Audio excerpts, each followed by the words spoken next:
Yo, what's going on, guys? It's Cease here, and today I'm bringing you guys a brand new video. In today's video, I'm going to go ahead and cover everything you need to know about piece control and how you can box a player super easily.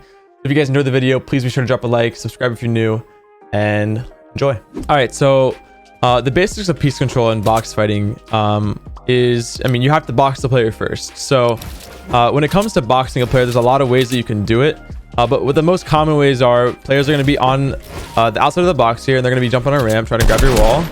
And the easiest thing you can do from the inside here is to just quickly run in and grab a cone and piece them up like that, right? Very simple, super common thing. But the thing is a lot of players are adapting from that, and they're not going to necessarily get on a ramp here and stand at the bottom of the ramp waiting to get boxed, right? No one wants to do that. They always want to stand at the top, or they'll hit from the side, right? Or they'll just AR spam from distance, try to grab the wall. So right now in this current meta, boxing a player is basically off of cone and floor control.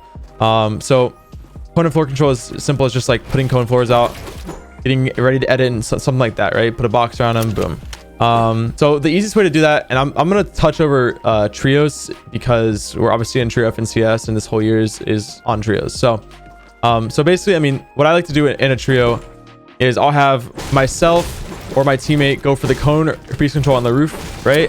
Try to grab the floors, try to grab the cones, and just pressure them out of the box. The reason why I have myself do it, or one of my teammates, and more specifically myself, is because I'm on low ping. And ping is a huge factor in box fighting. And if you don't already know, the servers are located in Northern Virginia. So in the Ashburn area of Virginia, that's where the zero ping is for East. And then for EU, it's in, I think, Germany and London. So those are the zero ping places in the two bigger regions. But either way, you want to have the lowest ping player or the player with the best timing. And by timing, I mean like you want to be like quick on it. You can't just like hit it and try to claim it, right? Timing is super important.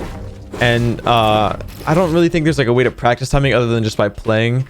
A lot of people definitely talk about how timing is important, and you'll see like people like Bugha, who might not be in zero ping, he might be able to take walls super easily because of his timing.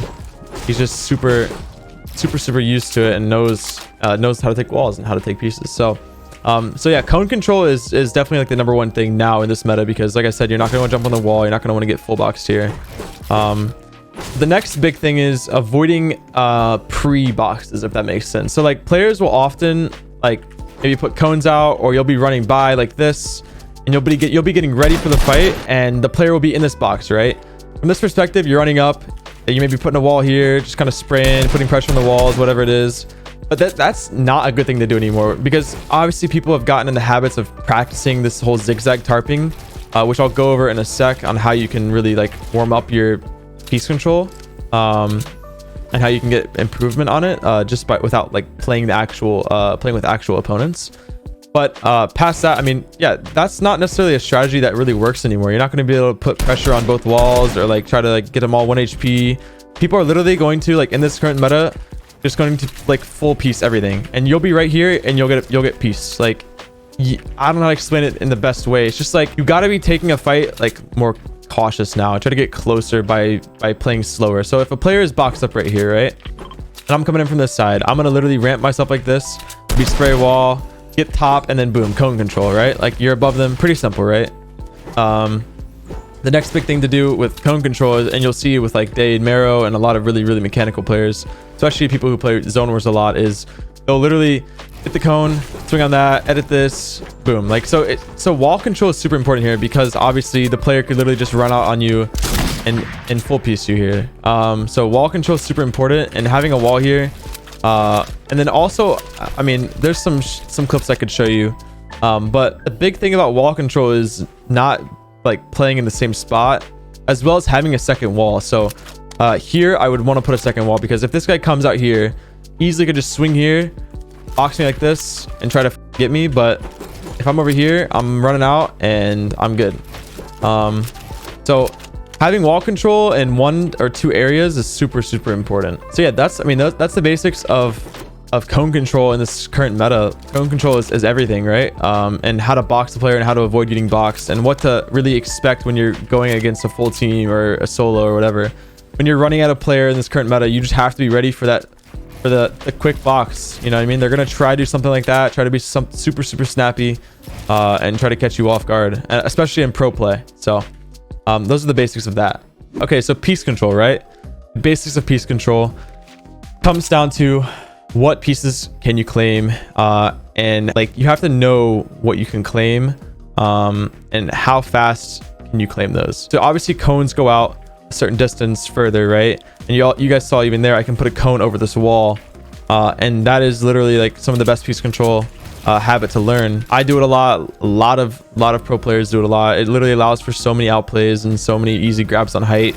But I mean, piece control in its basic is just trying to grab as many walls and floors and cones as you possibly can in front of your opponent. In game especially, piece control comes down to tarping into zone and cutting teams off, because like I said, you're trying to grab those extra walls and extra floors, so a team has to cut off or go slow or spray through or whatever it is. And like I touched on before, ping does play an advantage in it on piece control, and if you have low ping, it's a lot easier to grab those walls and a lot easier to pressure people off of those walls. So if you do get cut off and you have low ping, you can easily grab a wall first try every time. I mean, that's the basics of piece control and like a simple explanation of it. But yeah. All right, so keybinds definitely play a big part in piece control. The big thing to note about keybinds, and I explained this in the settings video, which will be linked down in the description as well, and it'll probably be on screen in the top corner. But the big thing about piece control for keybinds is having keybinds that are optimal with WASD. So you want to be moving at all times. You don't want to be getting a cone here and not being able to move left because your cone bind is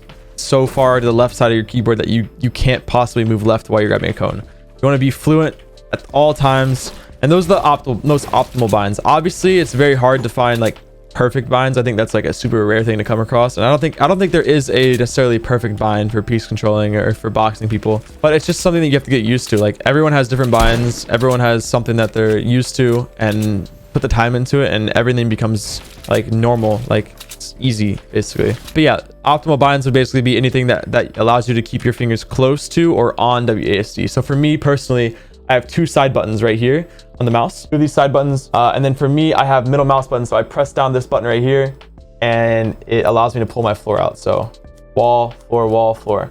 So those are my binds personally, and then Q is cone obviously. But like obviously you can substitute something for E or F or C or X. Like I said, I talked about this a lot in my settings video.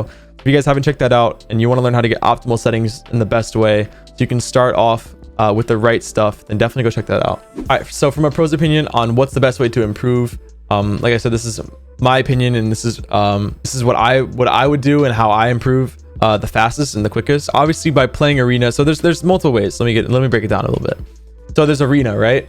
Arena number one, you can play arena, and it's a great thing for piece control, and you can be kind of flashy, and you have those like those realistic scenarios that you can run into, and that's a great way to improve your piece control, but it's not the best. The second best way, in my opinion, is by playing zone wars and going against better competitors or better players. You want to make sure you're not just killing your friend group over and over, right? Kill better players, try to fight the best teams possible, do rematch wagers, anything like that, right? Any chance that you can get to go against the better player that will literally kill you in 2 seconds, that's what you want. You want to get put down 10 times in a row, and then you'll come back and you'll win 2 out of the 10 and then 3 out of the 10, and eventually you'll get better because you'll learn what he's doing and you'll adapt to his play style, and then that just moves on into the next thing, which is watching other players, right? I know Ops does Zone Wars tournaments, and he streams from their perspective of the other team, and you can literally watch them play a Zone Wars tournament, right? They don't have to be live to do it, but Ops is in there spectating them. There's Ops. I mean, all of these Zone Wars players that you guys know of, anybody that plays in those tournaments, like, you know, Sway or Day, Marrow, any of those guys, all those really good Zone Wars players are also really good at piece control. I mean, that is how you build piece control. Zone Wars is the #1 place to build piece control and to improve your piece control. So watching Ops personally for me, and watching montages or literally anything that I can of someone playing Zone Wars helps me so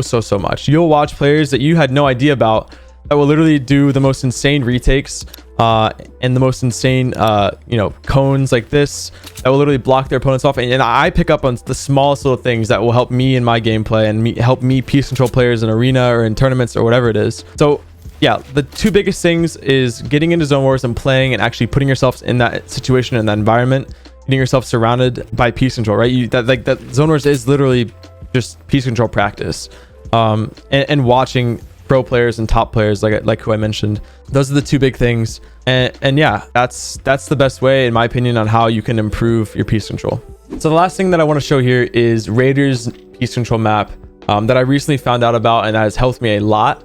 So if we can actually load in here, I'll show you guys what's best to do.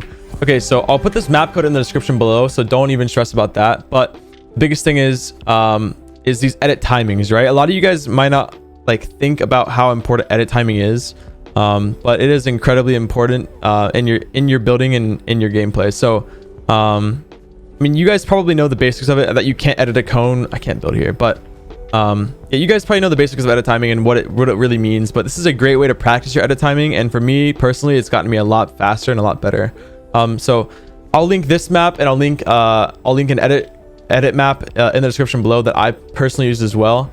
So you guys can play both of these every single day and include these in your routine. But this map is super important and has helped me a lot, so I'll show you guys this.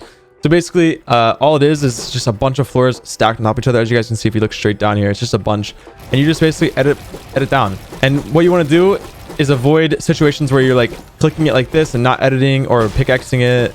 Just avoid situations where your edit timing is off. But as you can see, I mean, it goes down infinitely. Right there, I slipped up, and so it's just like practicing your edit timing, getting that down. You can go slow, you can go fast.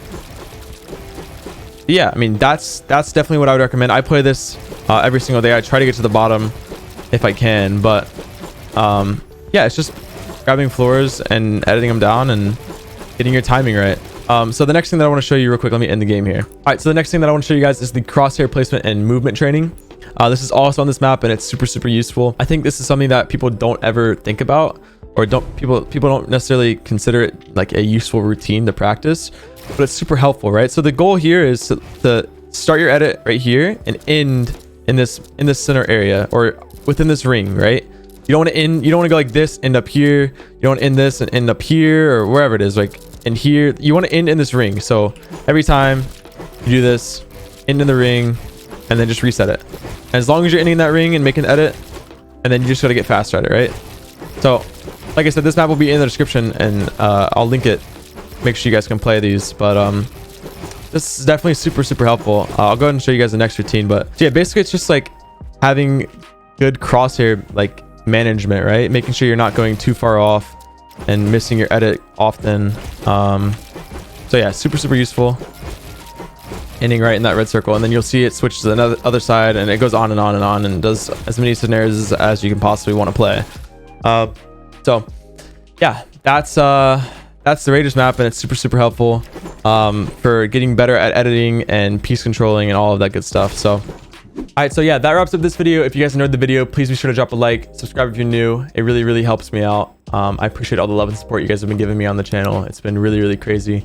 We're super close to 70k subs, and yeah, I'm super excited to hit that. So thank you guys so much for all the love and support. Like I said, I'll see you guys in the next video. Peace.